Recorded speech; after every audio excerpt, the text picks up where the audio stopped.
Okay, so the first thing I'm gonna do is I'm gonna actually pause this because I'm like, why is Mr. Wriggler's gonna be targeted? What in the world happened? So I'm just taking a peek at this because I wanna know. Location, Huggy Dove charity, fair. Description, freakishly kind and disturbingly charitable.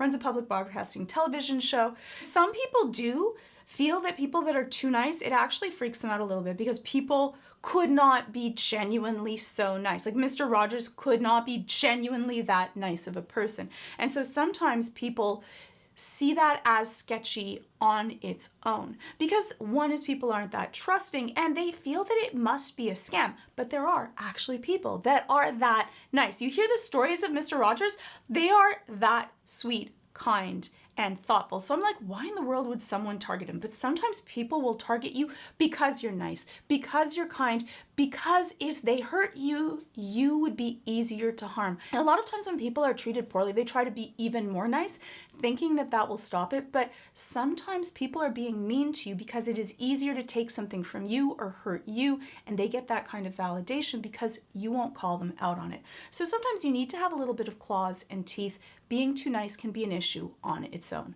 Not saying that Mr. Rogers should have been meaner, but it's okay to protect yourself. All right, Looney, today we're dealing with a children's entertainer. Goes by Mr. Wrigglers. Thought this would be a good one for you and me, and I think I said his name wrong. Mr. Wrigglers. Oh, sorry. He wouldn't be upset. He would be totally okay that I said his name wrong. think you know why. Yeah. I hate that sunshine and rainbow shit. These guys always turn out to be sickos. Where are we? They don't always, but yes, you can be too saccharine, too nice, too sweet, and that can put people off. Sometimes being too positive can be annoying, especially when you're not in a good place. Holy shit, that was just unlocked. Well, of course. My door's always open to a new friend. Would you happen to be an orphan? Yeah, actually I am. I actually came to kill you. Oh, heavens. Well, if that would make you happy, you're more than welcome. For a lot of people that are caretakers by nature, they often do go too far. You ask them for something and they will offer even more. That can end up becoming something that makes you a martyr and you end up feeling bitter because of it. A lot of people that are caretakers, their main want is to be cared for themselves. So you still want to protect yourself. Giving too much can actually make other people feel guilty, and it's your job to teach people how to treat you. It's actually a gift. If you enjoy helping others, well, give that joy to others to allow them that care to take care of you as well. He's an orphan too. He has red-itis. Oh, hello there, special friend. Hi, Loona. What's the deal here? Were you waiting on me? Yeah, I was just about to shoot him. You want to get comfortable or any last requests? And it's sweet for Blitz that he's just so excited about bonding with Loona and how they're really getting close and able to share care. For people that are avoidant like Loona, it's hard to show care and love. And so for him, these are these moments where they can show bonding and do things together. His hope is that she's showing that I'm letting you in, that you matter to me. And that's often where most people get hurt, is when they feel like they weren't seen or weren't cared about. Could be even something simple like food or feeding them or taking time away or paying attention to that. I just want to say goodbye to my children. The I red-itis think will we can probably swing that. kill me by then. Wait, what? That's very kind. Thank you. Loona, what in Satan's sphincter has gotten into you? I don't know. Would it really be the worst thing to let a dad spend some time with his kids? Fine. And why does Loona feel this care? We often project and identify people that we might want or that we see in someone else. That can sometimes be we feel really negative right away towards someone. But for this case, Loona sees someone that would have cared for her, that she would have loved to have earlier in her life. And we often can feel empathy for things that will affect us more directly. Now, people that are super feelers often can over-empathize with almost anything and everyone. Even sometimes inanimate objects can have a personality and want, and we can feel guilty or be made to feel guilty about something ridiculous. I remember that IKEA commercial about a lamp. I might have cried. I'm just saying. It can also go the opposite way, where we can feel negative about someone for no reason. It might be that they remind us of someone that has hurt us or that annoys us, and sometimes that might even be the parts of ourself that we don't like or don't feel comfortable with. Take care of your mother for me. I'll be in your dreams. Now don't miss me too much. And where the all these kids come from? A lot of orphans have trouble getting adopted, so I just adopt those ones myself. Well, isn't that just great? And that's true. A lot of people that are older do have a time. A lot of people want someone that's really young, and so it can be really difficult to be adopted. And adults still want to be able to have a family, someone to take care of them. And that's the same thing for adult children. You still are a parent even when your children are young adults or adults. You still need that parental figure. You're still playing that role. You can be more friendly with them, but you still have one role to play, and you need to remember that. There is not a time when they become teens and now they're independent, and it doesn't matter. They still want you, need you, and often care to have you a part of their life to fill that parental role. I think that it's really beautiful that Mr.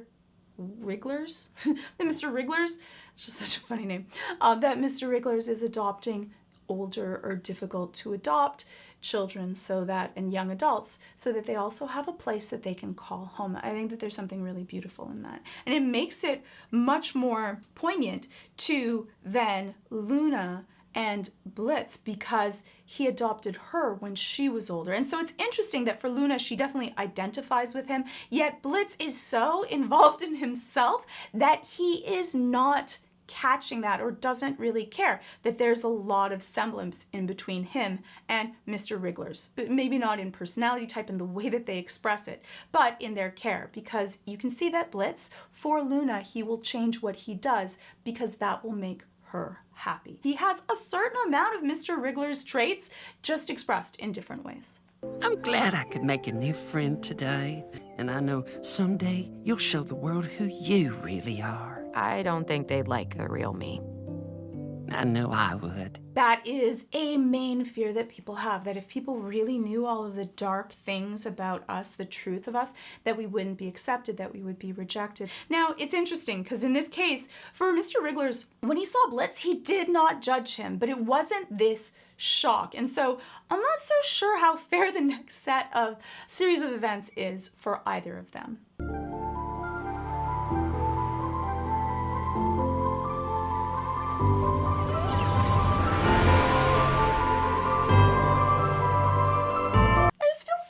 Already, because here Loona is taking that emotional risk to open up. The way that you react when someone opens up and shares something, you want to be really careful about. If you have a very shocked reaction or an easy startle effect, often for Loona, I would say you should prepare the person in a certain amount so that they can figure out the type of thing or what you are going to be sharing. Because sometimes you might just have a strong shock reaction, or you might have a reaction for a different reason that someone that's worried about being judged will assume it's being judged. But he reacted just fine for Blitz, and Blitz does not look like a regular human. Ta-da!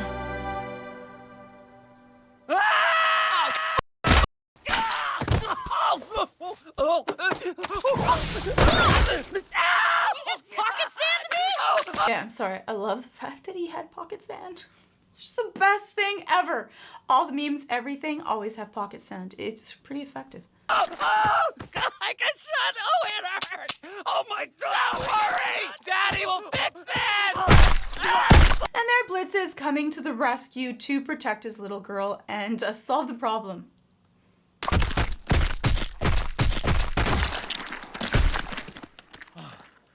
Oh. I love the eyeballs popped out and one of them got squished. Like, that's just kind of funny. So it's a little bit of projection, identification, why we might feel a certain way about people because they remind us of something we want or someone that we know. You can let me know if you've had any experiences similar to this in your own life and how you felt about this mini episode of Helluva Boss. This video is sponsored by 80,000 Hours, a nonprofit whose goal is to help people find careers that aim at solving the world's most pressing problems. Have you ever taken one of those career aptitude tests where they ask you to list a bunch of your preferences? Do you like to work outside? How sociable are you? And then it tells you what you should be, like a lawyer. And then you just feel confused because what exactly is this even based on, and why have you been recommended this career path? Most career advice is pretty cookie cutter and focuses on a few mainstream, obvious paths and doesn't take into account the best available evidence to how you can have an actual fulfilling career. Most importantly, relevant career advice can be really hard to find if you care a lot about doing good in the world. If you want to have a career that makes a big positive difference. Many sources on this topic only recommend a few well-known career paths that people often think will have a high social impact, like doctor, teacher, charity worker. But it turns out that those are not your only options, and they probably aren't your best options either. 80,000 Hours is a nonprofit that aims to help you find a career that is both fulfilling and makes a positive difference. The name comes from the number of hours in an average career. 40 hours a week, 50 weeks a year for 40 years. That is a lot of time. And that means that your career choice is probably your biggest opportunity to have an impact. And 80,000 Hours have done 10 years of research into how to find a fulfilling career that does a lot of good. And it turns out that the best way to make a positive difference may be pretty different from the ones you'd think of. They also try to avoid those usual platitudes and unsupported generalizations. In fact, all of their recommendations are based on careful research and consultations with experts in relevant fields. And if they aren't sure of something, they just say so. So if you care about what the evidence actually says about having a fulfilling, impactful career and want real advice that goes beyond aphorisms and empty cliches like follow your passion, then 80,000 Hours is here to help. And here we go. The best part is everything they provide is free. Forever free, because they are a nonprofit and their aim is to help solve global problems and help people find the most impactful careers that they can. And if you join the newsletter right now, you can get a copy of their in-depth career guide sent directly to your inbox. All you have to do is sign up at 80,000hours.org/Georgia to get started right now planning a career that works on one of the world's most pressing problems. You can just sign up now at 80,000hours.org/Georgia. So thank you so much to 80,000 Hours, and hopefully I'll see you in the next video.